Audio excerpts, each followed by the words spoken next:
Ito mga kapak-nurse, oh. Meron na palang naimbento na gulong na hindi nabubutas. Yan, oh. Hindi siya napaplat, oh. Wow. Ano may tire sealant sa loob. Pero pag ito yung halimbawa walang tire sealant tapos natural na ganyang gulong talaga, maganda yan. Kaya lang ay may lugi ang vulcanizing dyan ngayon. Sino pang kapabulkanize pag lahat ng gulong ay hindi na napaka-flat? Pero sa bagay, naalala niyo yung bike ng mga bata, yung dati, di ba, yung pure goma? Di talaga mapaplat yun. Pinasilitan pa niya. Ben sasakyan niya, naga, hindi ka na makangamba, masabog ang gulong. Ay ganda, oh.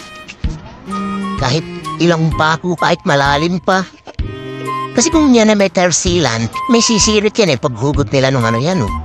May sisirit yan tubig-tubig kung yan na may tire sealant. Wala, oh.